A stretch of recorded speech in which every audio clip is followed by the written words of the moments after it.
Welcome to J news. ముందుగా headlines చూద్దాం. గత పాలకుల పాపాలు మనకు శాపాలన్న చంద్రబాబు. బుడమేరులో పూడిక తీయలేదు, గుంతలు పూడ్చలేదని ఆరోపణ. అందువల్లే విజయవాడకు కనివిని ఎరుగని వరదలు వచ్చాయని వివరణ. ప్రకాశం బ్యారేజీని ఢీకొట్టిన బోట్లు వైసీపీ వాళ్లవేనని వెల్లడి. మీకు మీరుగా తప్పుకుంటేనే గౌరవం. బడాబాబులకు సీఎం రేవంత్ హెచ్చరిక. అక్రమ నిర్మాణాలను కూల్చేయడం తప్పదన్న సీఎం. కోర్టుల్లోనూ పట్టు విడవకుండా పోరాడతామని వెల్లడి. Telangana police academy passing out parade లో సంచలన వ్యాఖ్యలు. తెలంగాణ సీఎంను కలిసిన ఏపీ డిప్యూటీ సీఎం. బుధవారం ఉదయం జూబ్లీ హిల్స్ లోని రేవంత్ రెడ్డి ఇంటికి పవన్ కళ్యాణ్. వరద బాధితుల సహాయం కోసం ₹1 కోటి చెక్కు అందజేత. సహాయక చర్యలపై కొద్దిసేపు చర్చించిన నేతలు. మాజీ ఎంపీ నందిగాం సురేష్ ను పరామర్శించిన అనంతరం జైలుపేట మీడియాతో మాట్లాడిన వైఎస్ జగన్. రెడ్ బుక్ మీకే సొంతం అనుకోవద్దు. అధికార పార్టీ నాయకులకు మాజీ సీఎం హెచ్చరిక.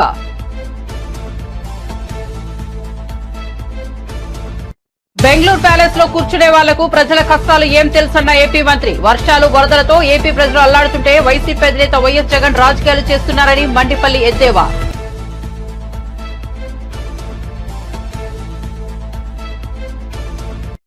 కుక్కల దాడుల నియంత్రణకు ప్రభుత్వం చర్యలు తీసుకోవడం లేదన్న మాజీ మంత్రి. పసికందులు కుక్కలు పీకుతున్న ఘటన కలిసివేసిందన్న హరీష్ రావు. కుక్కలు పీకు తింటున్న ఘటనపై ప్రభుత్వానికి చీమ కుట్టినట్లు లేదని విమర్శ.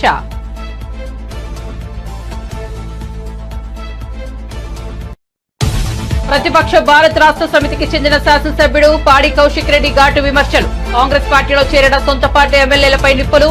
వారికి చీరలు గాజులు పంపుతున్నారు. ఇవి వేసుకుని నియోజకవర్గాల్లో పర్యటించాలంటూ హితవు.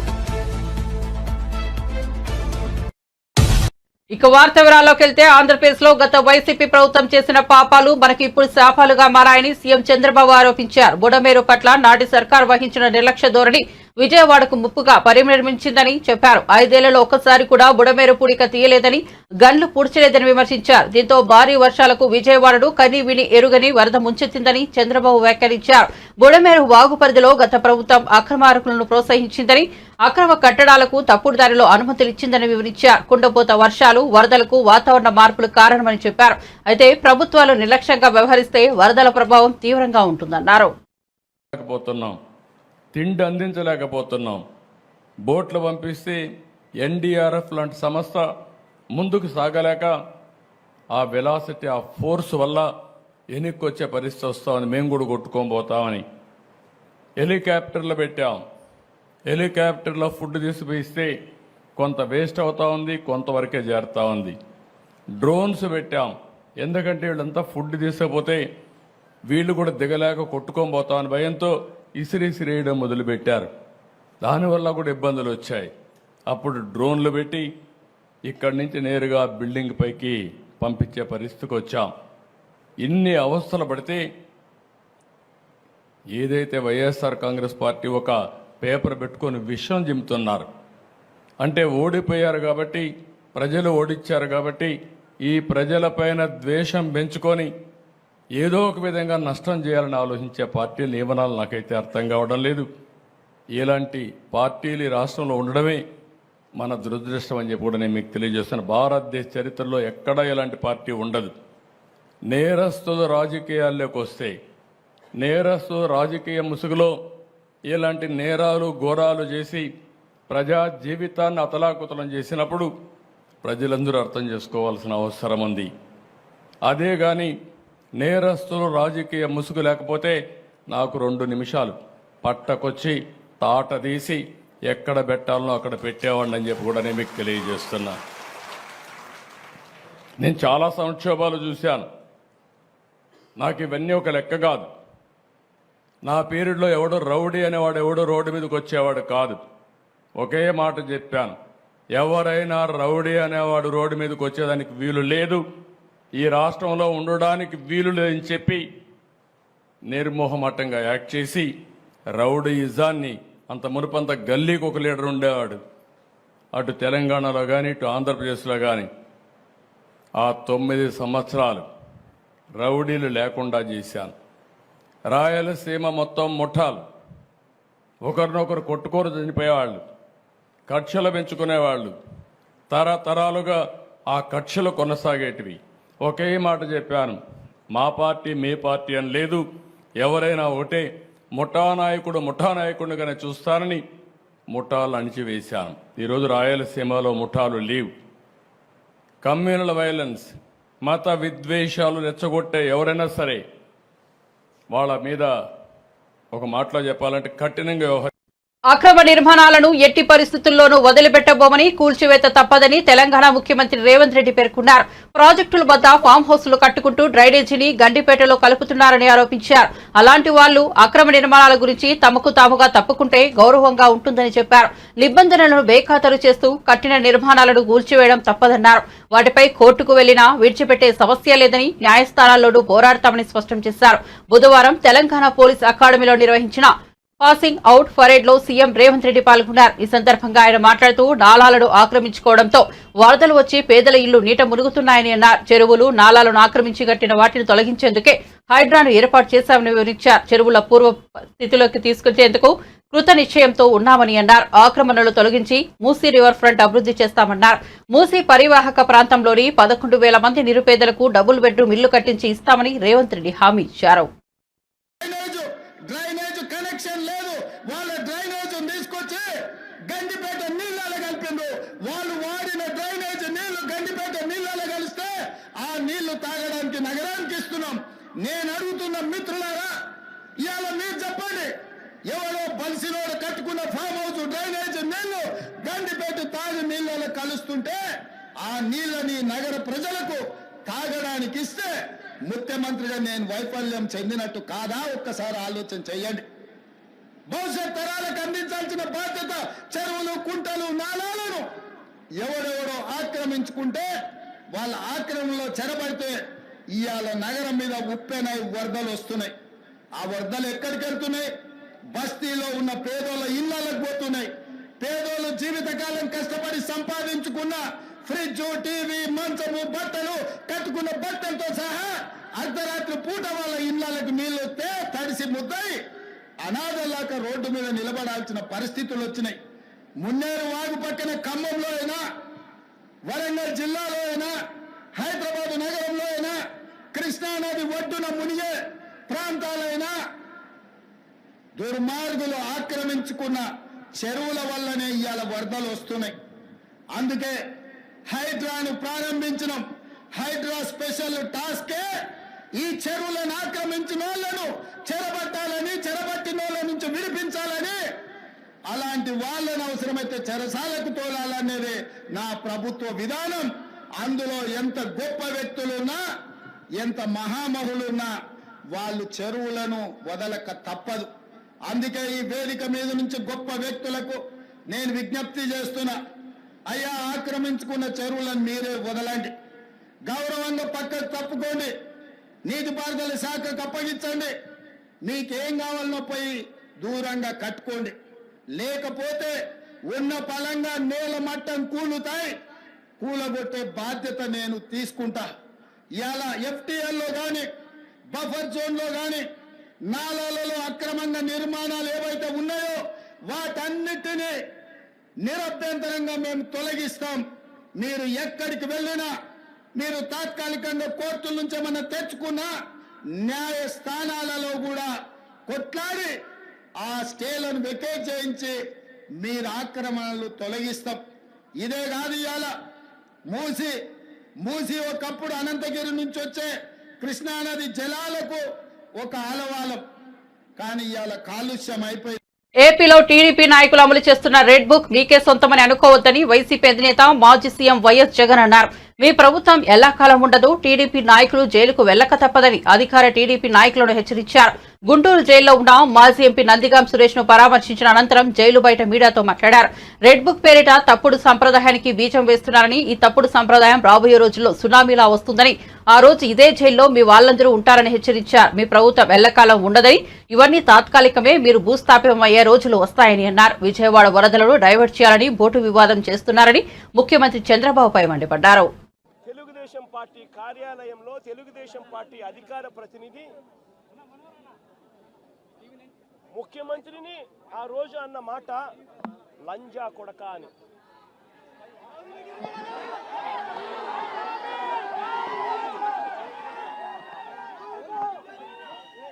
నిజంగా ఆ మాదిరిగా ఒక వ్యక్తి తిడితే రాష్ట్ర వ్యాప్తంగా ఆ ముఖ్యమంత్రిని ప్రేమించే వాళ్ళు, వైఎస్ఆర్ కాంగ్రెస్ పార్టీని అభిమానించే వాళ్ళు, రాష్ట్ర వ్యాప్తంగా ఉన్న వాళ్ళందరికీ కూడా కడుపు మండదా? ఎవరైనా చెబితేనే వాళ్ళు వచ్చి చేస్తారా? కడుపు మండిన వాళ్ళు ఈ అన్యాయాన్ని చూడాలనుకునే వాళ్ళు, చూడకూడదు అని అనుకునే వాళ్ళు కొంతమంది తెలుగుదేశం పార్టీ ఆఫీస్ దగ్గరికి వెళ్ళి అటువైపు నుండి తెలుగుదేశం పార్టీ వాళ్ళు తప్పు చేసిందే కాక ధర్నా చేయడానికి వచ్చిన వాళ్ళ మీద దాడి చేయడానికి కూడా ప్రయత్నం చేశారు. ఆ దాడి జరిగిన పరిస్థితుల్లో, ఆ తోపులాటలో, ఆ తొక్కిసలాటలో తెలుగుదేశం పార్టీ ఆఫీస్ మీద కొద్దో గొప్ప రాళ్ళు పడిండొచ్చు. నేను అడుగుతా ఉన్నా, ఆ జరిగిన ఘటనను ముఖ్యమంత్రిగా నన్ను అన్నా కూడా నేను చంద్రబాబు నాయుడు గారి మీద కక్ష సాధింపు చర్యతో వ్యవహరించాల. రాళ్ళు పడినాయి అని చెప్పి ఎప్పుడైతే తెలిసిందో వెంటనే అటువంటి ఆ ఘటనకు పోయిన వాళ్ళందరినీ కూడా ఎవరెవరు పోయారు అని చెప్పి ఆధారాలు చూసి, అక్కడున్న సీసీ కెమెరాలో, అక్కడున్న ఒక్కొక్క సెల్ ఫోన్ లొకేషన్స్, ఇవన్నీ ఆధారాల మేరకు చూసుకొని ఎవరెవరైతే పోయారో వాళ్ళందరినీ కూడా 41A ఇచ్చి వాళ్ళందరినీ కూడా అరెస్ట్ చూపించి కోర్టులో ప్రొడ్యూస్ చేయడం కూడా జరిగింది. ఎందుకంటే 7 ఏళ్ల లోపు ఉన్న కేసు ఇది. శిక్షా కాల పరిమితి 7 ఏళ్ల లోపు ఉన్న శిక్షా కాల పరిమితి ఉన్న కేసు ఇది. కాబట్టి దీంట్లో అరెస్ట్ చేయడం అన్నది it does not serve the purpose. కాబట్టి 41A ఇచ్చి కోర్టుకు హాజరుపరచడం కూడా జరిగింది. మన ఇంత నిబద్ధతతో ఆ రోజు మేము అడుగులు వేసాం. ఇంత నిబద్ధతతో ఆ రోజు నిబద్ధతతో అడుగులు వేసి వాళ్ళందరినీ కూడా హాజరుపరిచి 41A కింద వాళ్ళందరికీ కూడా నోటీసులు ఇచ్చి వాళ్ళందరినీ కూడా కోర్టు ప్రొడ్యూస్ చేశారు. నేను అడుగుతా ఉన్నా, ఈరోజు సురేష్ కానీ, లేకపోతే వీళ్ళు అరెస్ట్ చేసిన డిప్యూటీ మేయర్ హస్బెండ్ కానీ, వీళ్ళల్లో ఏ ఒక్కరైనా కూడా ఆ రోజు కనీసం లొకేషన్లో ఉన్నారా? వీళ్ళ సెల్ ఫోన్లు ఎక్కడున్నాయో ట్యాగ్ చేస్తే తెలియదా? తెలుగుదేశం పార్టీ ఆఫీసులో సీసీ కెమెరాలు ఉంటాయి. వర్షాలు వరదలతో ఏపీ ప్రజలు అల్లాడుతుంటే వైసీపీ అధినేత వైఎస్ జగన్ రాజకీయాలు చేస్తున్నారని ఏపీ మంత్రి మండిపల్లి రాంప్రసాద్ రెడ్డి మండిపడ్డారు. వరదలతో ఏపీ ప్రజలు అల్లాడుతుంటే వైసీపీ అధినేత వైఎస్ జగన్ రాజకీయాలు చేస్తున్నారని ఏపీ మంత్రి మండిపల్లి రాంప్రసాద్ రెడ్డి మండిపడ్డారు. మంగళగిరి టీడీపీ కార్యాలయంలో ఆయన బుధవారం మీడియా సమావేశంలో మాట్లాడారు. విజయవాడ వాసులు 12 రోజులుగా వరదల్లో బిక్కుబిక్కుమంటూ కాలం వెల్లదిస్తే వారిని పరామర్శించకుండా జైలులో ఉన్న మాజీ ఎంపీ నందిగం సురేష్ ను పరామర్శించడం సిగ్గుచేటన్నారు. బెంగళూరు ప్యాలెస్ లో కూర్చునే వాళ్లకు ప్రజల కష్టాలు ఏం తెలుస్తాయని ఆరోపించారు. ప్రజలు కష్టాల్లో ఉంటే జగన్ కు రాజకీయాలు కావాల్సి వచ్చిందా అంటూ నిలదీశారు. ప్రకాశం బ్యారేజ్ అంటే కృష్ణా గుంటూరు జిల్లా వాసులకు ఒక జీవనాడి లాంటిది. ఎందుకంటే దానివల్ల సుమారు 20 లక్షల ఎకరాల భూములకు నీరందిస్తున్నాం, లక్షలాది మందికి తాగునీరు కూడా ఇస్తున్నామంటే అది కేవలం ప్రకాశం బ్యారేజ్ వల్లే. ఈరోజు వర్షాలతో ప్రకాశం బ్యారేజ్ పూర్తిగా నిండిపోతే ఆ బ్యారేజ్నే నామరూపాలు లేకుండా చేయాలని కుట్ర పందింది ఎవరో మీ అందరికీ తెలియజేస్తున్నాం. ముఖ్యంగా జగన్మోహన్ రెడ్డి అనే వ్యక్తి ప్రభుత్వాన్ని కోల్పోయిన తర్వాత, ప్రతిపక్షంలోకి ఉన్న తర్వాత ఇలాంటి ఎన్నో దుర్మార్గమైన చర్యలకు ఆయన యొక్క నాయకులైతేనే పాల్పడుతున్నారంటే దాంట్లో ఏ విధమైన అతిశయోక్తి లేదు. ఎందుకంటే దానికి ఉదాహరణే మొన్న 10 రోజుల ముందు జరిగిన విషయాలన్నీ మీ దృష్టికి తీసుకొని పోతున్నా. ముఖ్యంగా ఆ రోజు సెప్టెంబర్ 2వ తారీఖున భారీ వర్షాల వల్ల ప్రకాశం బ్యారేజ్ నిండడం జరిగింది. ఆ రోజున తెలుగుదేశం పార్టీ ప్రభుత్వం ఉంది. ఇప్పుడు ప్రతిపక్షంలో ఉన్న జగన్మోహన్ రెడ్డి అనుచరులు ఎవరైతే ఉన్నారో తలసిల రఘురాం, ఆయన గురించి మీకు చెప్పనవసరం లేదు. గత 5 సంవత్సరాల ముందు ప్రభుత్వం ఎప్పటి నుంచి ఉన్నిందో అప్పటి నుంచి ఇప్పటి వరకు కూడా జగన్మోహన్ రెడ్డికి పర్సనల్ అసిస్టెంట్గా, ఒక ఎమ్మెల్సీగా వ్యవహరిస్తున్న అతను తలసిల్ రఘురామ్ అంటే, ఆ తర్వాత నందిగామ సురేష్ జీవితం అంతా ఒక క్రైమ్ స్టోరీ. ఎందుకంటే ఆ రోజు తెలుగుదేశం పార్టీ ఆఫీస్ పైన దాడి చేసిన దాంట్లో ముఖ్య కుట్ర పొందిన వాళ్ళలో ముఖ్య వ్యక్తి ఎవరన్నా ఉన్నారంటే అది ఆయన నందిగామ సురేష్. ఈరోజు ఆయన కటకటాల పాలవడం కూడా జరిగింది. అలాగే వాళ్ళ కోమటి రామ్మోహన్, ఉషాద్రి వీళ్ళంతా పక్కా వైసీపీకి చెందినవారు కాదా అని నేను జగన్మోహన్ రెడ్డిని అడుగుతున్నా. మీరు చేసింది ఏంటంటే తెలుగుదేశం పార్టీ అధికారంలోకి వచ్చి ఇలాంటి విపత్తులు సంభవించిన రోజు మేము ఆ ప్రభుత్వం ప్రజలకు అండగా ఉండామని చెప్పి మేము ఒక పక్కల కష్టపడి పనిచేస్తూ ఉంటే నీ యొక్క నాయకులు చేస్తున్న రాద్ధాంతం ఏం చెప్తున్నా మేము ముందరికి తీసుకొస్తున్నాం. ఆ రోజు గుంటూరు జిల్లాకు సంబంధించిన పడవలు ఏవైతే 3 పడవలు సుమారు ఒక్కొక్క పడవ 50 టన్నులు ఉంటుంది. 120 బీఆర్ఎస్ పార్టీలో ఎమ్మెల్యేగా గెలిచిన కాంగ్రెస్ పార్టీలో చేరిన ఎమ్మెల్యేలపై పాడి కౌశిక్ రెడ్డి తీవ్ర స్థాయిలో మండిపడ్డారు. ఇటీవల పార్టీ మారిన ఎమ్మెల్యేలపై స్పీకర్ 4 వారాల్లోగా చర్యలు తీసుకోవాలని హైకోర్టు తీర్పునిచ్చిన విషయం తెలిసిందే.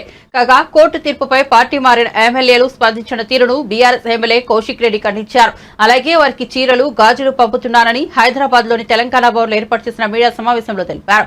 ఈ సందర్భంగా ఆయన మాట్లాడుతూ పార్టీ మారిన 4 ఎమ్మెల్యేలకు దమ్ముంటే రాజీనామా చేసి ఉప ఎన్నికలకు రావాలని కౌశిక్ రెడ్డి సవాల్ విసిరారు. అలాగే ఖైరతాబాద్ ఎమ్మెల్యే దానం నాగేందర్ పూటకో పార్టీ మారుతున్నారని, అతన్ని పార్లమెంట్ ఎన్నికల్లో ప్రజలు రిజెక్ట్ చేశారని, త్వరలో దానం శాశ్వతంగా మాజీ ఎమ్మెల్యేగా నిలిచిపోతారని చెప్పుకొచ్చారు. కడియం శ్రీహరి కూడా చీటర్ అని, ఆయనకు ఉప ఎన్నికల్లో డిపాజిట్ కూడా దక్కదని జోషం చెప్పారు. హైకోర్టు తీర్పుతో ఎమ్మెల్యే ఎరకపూడి గాంధీ మాటలు మారుస్తున్నారని, ఆయన నకిలీ గాంధీగా మారిపోయారని, ఇంకా బీఆర్ఎస్ లో ఉంటే తెలంగాణ భవన్ కు రావాలని బీఆర్ఎస్ ఎమ్మెల్యే పాడి కౌశిక్ రెడ్డి సవాల్ విసిరారు. ఇలా దానం నాగేందర్ గారు మాట్లాడింది స్టేట్మెంట్ ఆంధ్రజ్యోతిలో నేను చూసిన. బీఆర్ఎస్ పార్టీ అట బిచ్చగాలన్నమాట. మిస్టర్ దానం నాగేందర్ సాబ్, బిచ్చగానివి నువ్వు, అది మేమన్నే. మీ ముఖ్యమంత్రి నువ్వు బిచ్చగానివి దివాన్ షా బార్ దగ్గర బీడీలు అమ్ముకుంటున్నావు అని అన్నది మీ ముఖ్యమంత్రి రేవంత్ రెడ్డి గారు. దానం నాగేందరు పంచకుట చౌరస్తల దివాంచి దగ్గర బీడీలు అమ్మేటోడు. బిచ్చగాను అనేది నువ్వు, మేం కాదు కదా. పూటకో పార్టీ, పూటకో మాట ఉండేటోనివి నువ్వు కదా. కాంగ్రెస్ పార్టీలో ఉన్నావు, దాని తర్వాత తెలుగుదేశం పార్టీ పోయినావు, దాని తర్వాత మళ్ళా కాంగ్రెస్ పార్టీకి వచ్చినావు, మళ్ళా తర్వాత మళ్ళా బీఆర్ఎస్ పార్టీకి వచ్చినావు, మళ్ళా కాంగ్రెస్ పార్టీ పోయినావు. You are named as a cheater of Hyderabad. నీకంటే పెద్ద చీటర్ ఈ ప్రపంచంలోనే లేడు. ఫ్రస్ట్రేషన్ లో మాట్లాడుతా ఉన్నావు. మొన్న ఈ పార్టీలో చీట్ చేసి పోయి కాంగ్రెస్ పార్టీ నుంచి సికింద్రాబాద్ పార్లమెంట్ గా చేస్తే ప్రజలు నీకు బుద్ధి చెప్పిర్రు. రేపు నువ్వు ఎమ్మెల్యేగా కాదు మాజీ ఎమ్మెల్యేగా శాశ్వతంగా మిగిలిపోతావు. గ్యారెంటీ నాగేందర్ రాసి పెట్టుకో అని చెప్తా ఉన్నాను. ఇక కడియం శ్రీహరి మాట్లాడిండు. 2వ బెంచ్ ఉన్నదట, 3వ బెంచ్ ఉంటుందట. అరే మీకు సిగ్గులు శరాలు లేవా? నేను అడుగుతున్న పార్టీలు మారిన వాళ్ళే లేవా? మీకు సిగ్గు శరము లజ్జ మానం ఇజ్జత్ లేని వాళ్ళ మీరు మొగోళ్లే కదా, పెద్ద పిగుడుగాలే కదా మీరంతా. మరి మీకు దమ్ముంటే రాజీనామా చేసి ఎలక్షన్ రా, ప్రజలు జవాబు చెప్తారు కదా.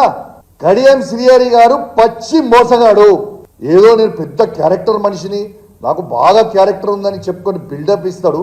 ఆయనంత పెద్ద చీటర్ని ఈ ప్రపంచంలో నేను చూడలేదు. ఎందుకంటే పార్లమెంట్ క్యాండిడేట్ గా మేము డిక్లేర్ చేసినప్పుడు పొద్దున వస్తాడు కేసీఆర్ గారి దగ్గర బ్యాగులు తీసుకొని పోతారు, సాయంత్రం పోతాడు పోయి కండవ కప్పుకుంటాడు కాంగ్రెస్ పార్టీ. ఇదా నీ క్యారెక్టర్?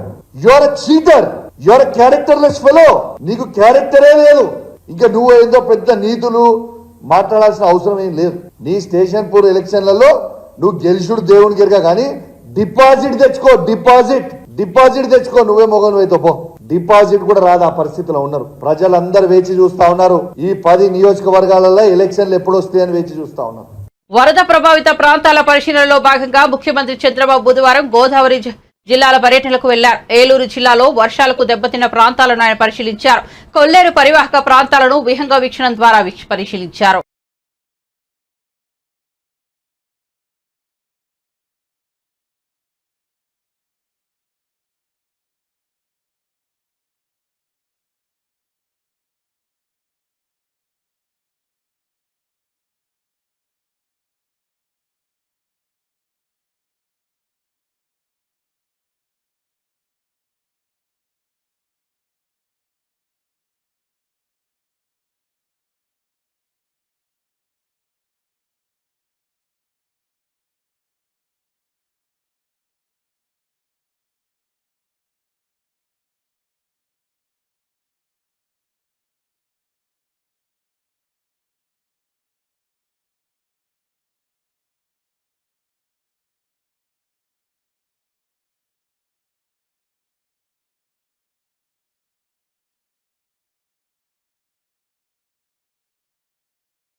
తెలంగాణలో ఇటీవల కురిసిన భారీ వర్షాల కారణంగా పలు ప్రాంతాల్లో భారీ వరదలు వచ్చిన విషయం తెలిసిందే.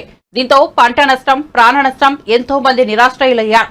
ప్రభుత్వం పిలుపు మేరకు వరద బాధితుల సహాయార్థం ప్రముఖులు, సెలబ్రిటీలు, నేతలు, ప్రజలు భారీగా సీఎం సహాయ నిధికి భారీగా విరాళాలు అందిస్తున్నారు. ఈ క్రమంలోనే వరద బాధితుల కోసం తెలంగాణ పోలీసులు ఒకరోజు జీతాన్ని విరాళంగా ఇచ్చారు. తెలంగాణ పోలీసుల తరపున ముఖ్యమంత్రి సహాయ నిధికి 11,6,83,571 రూపాయలు విరాళం అందించారు. తెలంగాణ పోలీస్ అకాడమీలో ఎస్ఐ పాసింగ్ పరేడ్ కార్యక్రమంలో సీఎం రేవంత్ రెడ్డికి డీజీపీ జితేందర్ చెక్ను అందజేశారు.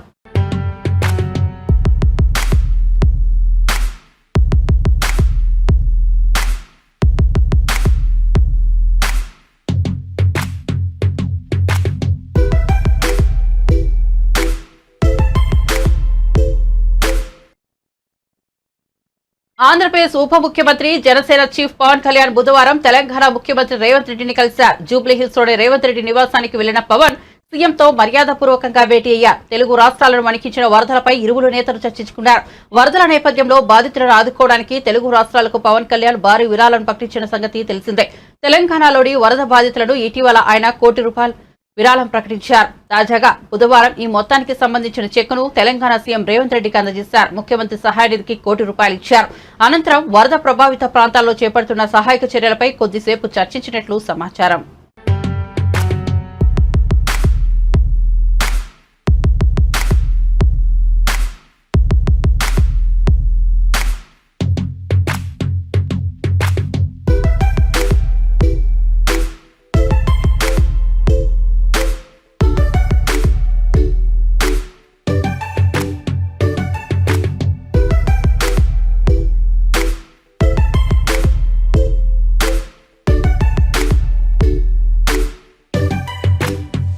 నిజామాబాద్ జిల్లా బోధన్ పట్టణంలో మగ శిశువును కుక్కలు పీకుతున్న ఘటన తనను ఎంతో కలిచివేసిందని మాజీ మంత్రి బీఆర్ఎస్ ఎమ్మెల్యే హరీష్ రావు ఆవేదన వ్యక్తం చేశారు. కుక్కల దాడుల నియంత్రణకు ప్రభుత్వం ఎలాంటి చర్యలు తీసుకోవడం లేదని మండిపడ్డారు. బోధన్లో మగ శిశువును కుక్కలు పీకుతున్నాయనే వార్త చదివి తాను ఎంతో ఆందోళనకు గురయ్యానన్నారు. ఇలాంటి ఘటనలు జరుగుతున్నా ప్రభుత్వానికి చీమ కుట్టినట్లు కూడా లేదన్నారు. కుక్క కాటుకు రాష్ట్రంలో చిన్నారులు బలవుతున్నారన్నారు. పిల్లలను కుక్కలు పీకు తినడం, కుక్క కాటు మరణాలు సర్వసాధారణంగా మారిపోయాయని ధ్వజమెత్తారు. ప్రభుత్వ నిర్లక్ష్యానికి ఏడాది రాష్ట్రంలో 60,000కు పైగా కుక్క కాట్లు నమోదయ్యాయని లెక్కలు చెప్పారు. పదుల సంఖ్యలో ప్రాణాలు కూడా కోల్పోయారన్నారు. కనీసం యాంటీ రేబిస్ ఇంజెక్షన్లు కూడా ప్రభుత్వ ఆసుపత్రుల్లో అందుబాటులో ఉంచలేకపోతున్నారని విమర్శించారు. వేగంగా వెళ్తూ నియంత్రణ కోల్పోయిన కారు రోడ్డు పక్కనే ఉన్న రెస్టారెంట్లోకి దూసుకెళ్లింది. అది కూడా మెట్లపై నుంచి ఆగ్రాలోని హల్దీరామ్ రెస్టారెంట్ వద్ద ఈ ఘటన జరిగింది. ప్రమాదంలో ఎవరికీ ఎలాంటి నష్టం వాటిల్లకపోవడంతో అందరూ ఊపిరి పీల్చుకున్నారు. మెట్లపై నుంచి రెస్టారెంట్లోకి దూసుకెళ్లి గేటు వద్ద ఆగిపోయిన కారు వీడియో సోషల్ మీడియాలో వైరల్ అవుతోంది. ప్రమాదం జరిగిన క్షణాల్లోనే ఎయిర్ బ్యాగ్స్ తెరుచుకోవడంతో డ్రైవర్ ప్రాణాలతో బయటపడ్డారు. ఈ ఘటనపై కేసు నమోదు చేసుకున్న పోలీసులు దర్యాప్తు ప్రారంభించారు. వైరల్ అవుతున్న ఈ వీడియోను మీరు చూసేయండి. విజయవాడ ఇంద్రకీలాద్రి కనకదుర్గ అమ్మవారిని సినీ హీరో సాయి దుర్గతేజ్ దర్శించుకున్నారు. ఆలయ అధికారులు ఆయనకు స్వాగతం పలికారు. దర్శనం అనంతరం వేద పండితులు ఆశీర్వచనం ఇచ్చారు. అనంతరం విజయవాడ వాంబే కాలనీలో వరద బాధితులను దుర్గతేజ్ పరామర్శించారు. వాంబే కాలనీలో అమ్మ ప్రేమ ఆదరణ సంస్థ వృద్ధాశ్రమంలో వృద్ధులతో మాట్లాడి యోగక్షేమాలు తెలుసుకున్నారు. వృద్ధుల సహాయార్థం 2 లక్షల చెక్కును ఆశ్రమానికి అందించారు.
బులెటిన్ ముగించే ముందు హెడ్లైన్స్ మరోసారి చూద్దాం.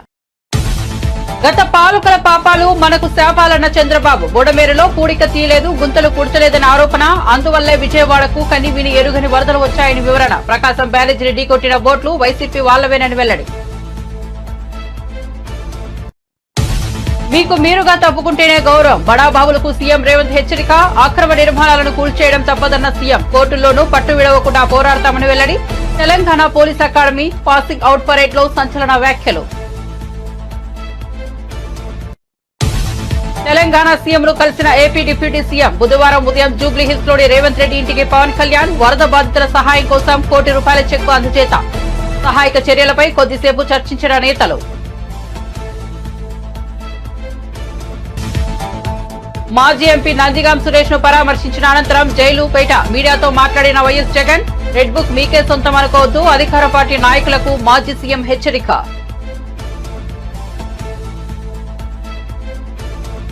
బెంగళూరు ప్యాలెస్ లో కూర్చునే వాళ్లకు ప్రజల కష్టాలు ఏం తెలుసన్న ఏపీ మంత్రి. వర్షాలు వరదలతో ఏపీ ప్రజలు అల్లాడుతుంటే వైసీపీ అధినేత వైఎస్ జగన్ రాజకీయాలు చేస్తున్నారని మండిపల్లి ఎద్దేవా.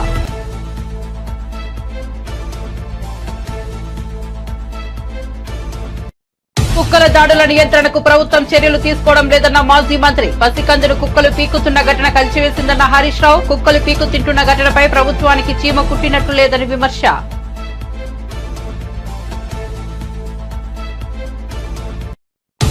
ప్రతిపక్ష భారత్ రాష్ట్ర సమితికి చెందిన శాసనసభ్యుడు పాడి కౌశిక్ రెడ్డి ఘాటు విమర్శలు. కాంగ్రెస్ పార్టీలో చేరిన సొంత పార్టీ ఎమ్మెల్యేలపై నిప్పులు. వారికి చీరలు గాజులు పంపుతున్నారు. ఇవి వేసుకుని నియోజకవర్గాల్లో పర్యటించాలంటూ హితవు. మరిన్ని అప్డేట్స్ కోసం చూస్తూనే ఉండండి జే న్యూస్.